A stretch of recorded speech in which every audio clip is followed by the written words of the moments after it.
Do you struggle with having healthy gums? Well, you're not alone. Two of my friends this week had an issue with healthy gums. And then it reminded me that my dentist a couple of months ago mentioned that I had healthy gums. And I thought, why not share this with everyone? Because I know if my friends are having this problem, then other people are having this problem too. My routine is very simple. This will be a very brief video. But I thought it was important because it can really change your life if you do have healthy gums. So let's get into it.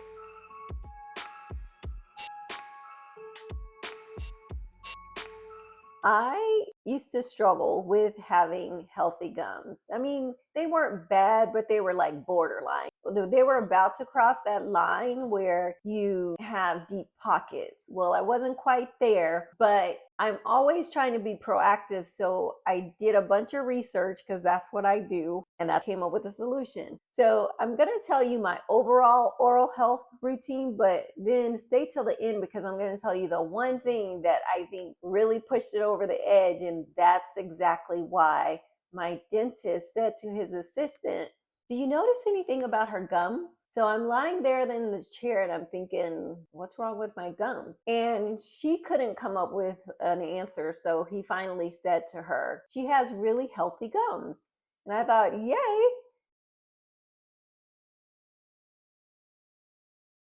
Because I had done like a lot of research on oral health, what I was surprised to find out, and I guess I shouldn't have been surprised, but I was surprised to find out that just like we have a gut microbiome, we also have an oral microbiome. So the gut microbiome is that lining in the stomach and the intestine where all those live bacteria live. And we can have good bacteria, we can have bad bacteria. So we have a combination of both. And the goal is to have more good bacteria than bad bacteria. So once I learned that we also have an oral microbiome, which makes sense. I don't know why I didn't think of it, but when I realized we have an oral microbiome and we have so much control over the health of that microbiome, just like we have control over our gut microbiome based on our environment as well as what we eat.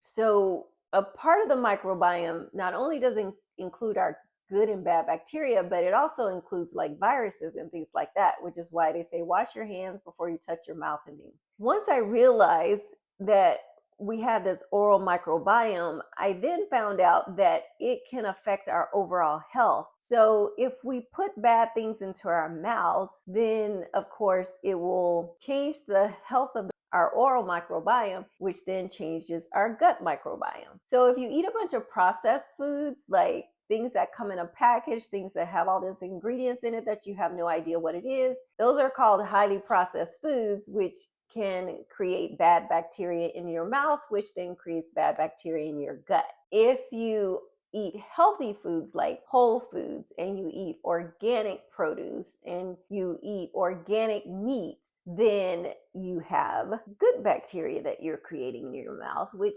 creates good bacteria in your gut. So once I found out that, it kind of laid things out for me pretty clearly. And so then I knew that the goal was to make sure that everything I put in my mouth is healthy. Now, am I really good at that? Not always, but I do try. And the thing that really woke me up was years ago, I used to go through McDonald's and I would order one thing. I would order their ice cream cone. I love ice cream. If we could pick one food on this planet that we could eat every day, all day with no calories, no fat, no bad health consequences at all, I would pick ice cream. So I would go through McDonald's and think I was being good because I would just get their ice cream cone. Well, one day I heard on the news or I read somewhere and they were talking about, I think there were like 27 chemicals that went into McDonald's ice cream. That was a rude awakening for me in what they mean when they say that fast food is bad for you, processed foods are bad for you. From that moment on, I've tried to be really careful about that stuff. Like, it's not to say I don't eat them, but I try and really limit them. So as I started to do that, everything started to become healthier. My dental hygiene ended up being better. Like, everything is related to what we put in our mouth. This is what I do. So in the morning when I wake up, because as you sleep, you have this bad bacteria that forms in your mouth because your mouth is closed all night. So the first thing that I do is get up and I brush my teeth. Now, when I brush my teeth, I use a regular toothbrush in the mornings. I don't use an electric toothbrush. I just do a quick brush because I'm just trying to get out of the door to walk my dog. So once I brush my teeth, then later when I come back, I'm going to take a shower. Now, I know a lot of people will think it's weird that I brush my teeth in the shower, but I do. It's efficient. So when I brush my teeth in the shower, that's first thing I do is floss. And I also floss in the shower. So I use one of these, which I talked about in my full shower routine that can really make your life more efficient. If you haven't seen that video, check it out. But this little guy, I use to floss my teeth. Now, dentists don't recommend these because it doesn't allow you to wrap the floss around your teeth. But I think it's better than not doing anything because I'm a lazy flosser. So I do this like clockwork every single day, every time I get in the shower. It's a no-brainer for me. So once I floss my teeth with this, then I will brush my teeth. I use Sensodyne toothpaste and I use the Oral B Braun toothbrush. But eventually I'm going to switch to Sonicare. I think they now make a better toothbrush. But as long as this works, I'll stick with this. But this is what I do to brush my teeth in the shower. When I'm done brushing my teeth in the shower, I will then use a tongue scraper in the shower because I feel like even though I brush my tongue with the toothbrush, I feel like there's still bacteria on there. So I scrape my tongue every single day with the tongue scraper. Now, something else I do that I'm trying to break away from and I've gotten so much better is mouthwash. I used to use mouthwash every single day, but then I learned that using mouthwash is a lot like taking an antibiotic. So the impact that antibiotics have on your gut is the same impact that using mouthwash has on your oral microbiome. So they say to limit antibiotics because it will really kill your good bacteria in your gut. So don't take antibiotics if you really don't have to. So I've always tried to practice that. Once I found out that mouthwash does the same thing, I was first shocked, but I was also disappointed. So I haven't completely weaned myself off of it, but I have cut back considerably. So I may use mouthwash once a week now, which is much better than every day. But eventually, when I'm done with the supply that I have of mouthwash, I will stop using mouthwash altogether. That is what I do in the shower for my daily oral routine. Now, that's not what I think made my dentist say that my gums were healthy. This is the part that I started doing that I think pushed my oral routine over the top, and also made up for the fact that I didn't sit and floss my teeth with one of those that can wrap around your teeth. So every night before I go to bed, I use a water pick. This is a water pick that I use now. This one's old, so I'm sure they make some much better ones now. They're probably a lot more fancy or whatever, but just in case there are people watching who have never used a water pick, I got mine from Sam's Club years ago, but they have them at Costco as well. And you can also, of course, get them on Amazon. At first, I was using the water pick incorrectly, so I'm going to talk briefly about how to properly use a water pick. So for starters, you do not need to fill up this little reservoir. I simply put warm water, and you do want warm water because it's touching your gums, and you know how shooting cold water on your gums could be kind of painful. So I fill it up about here, maybe a cup and a half at the most of warm water.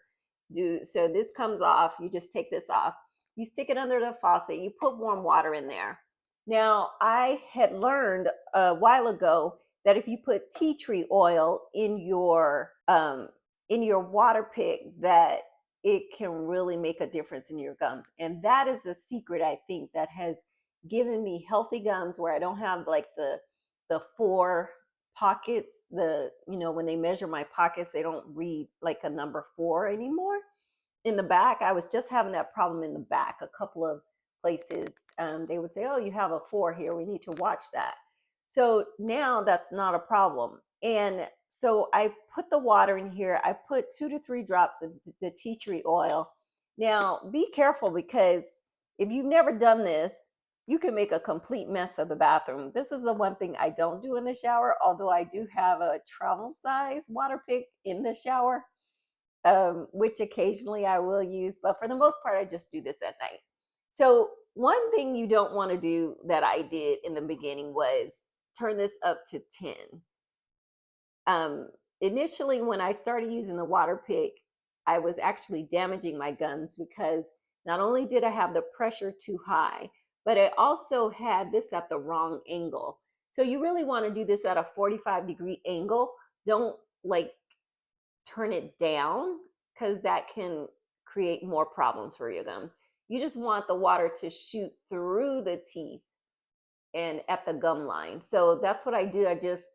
But of course, you have to have your mouth closed, otherwise, it's going to make a complete mess. So, first, I turn this on before I put this in my mouth. I don't turn this one on until it's in my mouth and my mouth is closed.